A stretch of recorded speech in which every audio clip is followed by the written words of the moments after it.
Hey everyone, today we're going to be running through some test hands of the Diabound Colonel archetype, or as my boy Bakura would say, Diabound. Here we go.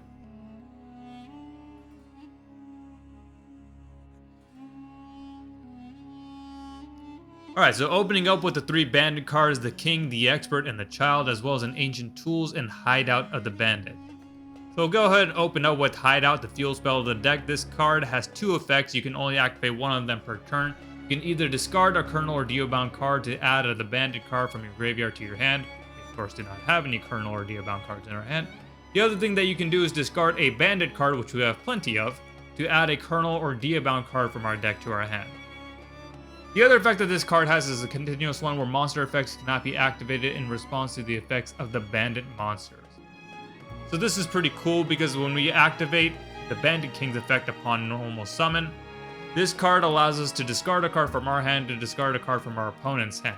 And if the card we discard from our opponent's hand is a monster, then we can add a Diabound or Colonel card from our deck to our hand. And since we have Hideout of the Bandit on the field, our opponent cannot respond to the effect of the Bandit King with a hand trap. So we can discard one of our cards and pitch a card from our opponent's hand to the graveyard. Let's say if it is a monster, we can then add a Diabound card from our deck to our hand, a Diabound or a Colonel card. I'll go ahead and grab a Hidden Colonel.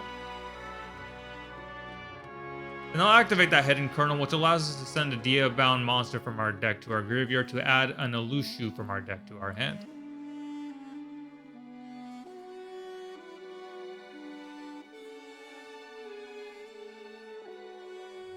And the last thing that we can do if we so choose, we can use the effect of Hideout of the Bandit to pitch the Bandit card to add a Colonel or Diabound card from our deck to our hand.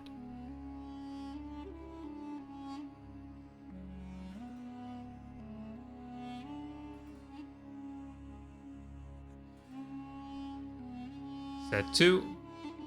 And end our turn right here. Now on our opponent's turn, we have the ability to activate Ancient Tools of the Bandit to negate a spell or trap that they activate since we control the Bandit card by paying 1,000 life points. The other thing that we could do is activate that Tablet of Diabound to special summon the Diabound Colonel from our graveyard, and it can't be destroyed by battle that turn.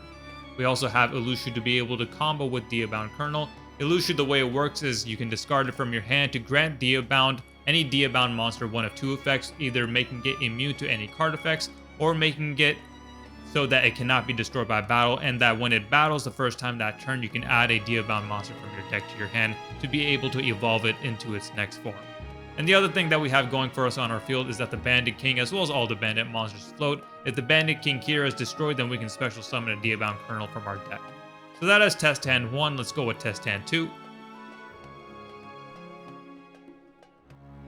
So opening up again with the Bandit King, Vengeance of the Bandit, Colonel, Pop, Ancient Tools, and Diabound Colonel. Again, we'll use the effect of the Bandit King by normal summoning it to discard a card from our hand, to discard a card from our opponent's hand. Let's say again we discard a monster from our opponent's hand, then we can add a Diabound or Colonel card from our deck to our hand. Let's go ahead and add Tablet again. And the reason for that is so we can special summon the Diabound Colonel that we just pitched. And now we can pair it with this Colonel Pop that we have. Colonel Pop is a quick play spell that where we control a Diabound Colonel monster or any Diabound monster. You can pop a monster on the field, then you can evolve the targeted Diabound card into its next form if you have it in your hand or graveyard. We of course do not, but that doesn't prevent us from being able to pop a monster that our opponent would summon. This actually allows you to actually pop your own monster as well. So if we wanted to, we could pop our own Bandit King to special summon our next form of Diabound, and then use the Bandit King's floating ability to be able to special summon another copy of Diabound. But we're not going to do that. We're going to keep that Colonel Pop in hand, keep the Bandit King on our field. The reason for that, of course, being because we have an Ancient Tools right here, so that if our opponent activates a spell or trap, we negate it. We'll go ahead and keep that monster destruction on the board as well. And if we want to, we can set Vengeance of the Bandit as well. The way Vengeance works is if a monster you control leaves the field because of an opponent's card, we can special summon a Diabound Colonel that is banished, or from our hand, deck, or graveyard, and then destroy our card our opponent controls. So some little added insurance in case our opponent is able to get rid of any of our monsters on the field.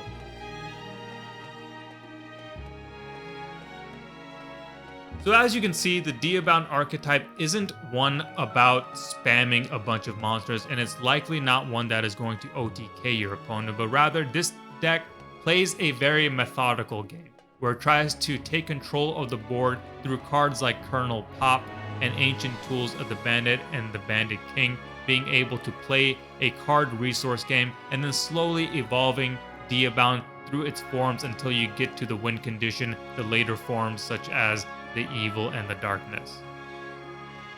So let us know your feedback in the comments, and be sure to check out the full showcase of Diabound with that card in the corner or the link in the description. And make sure you like and subscribe as we get into the next side character monster coming up next week.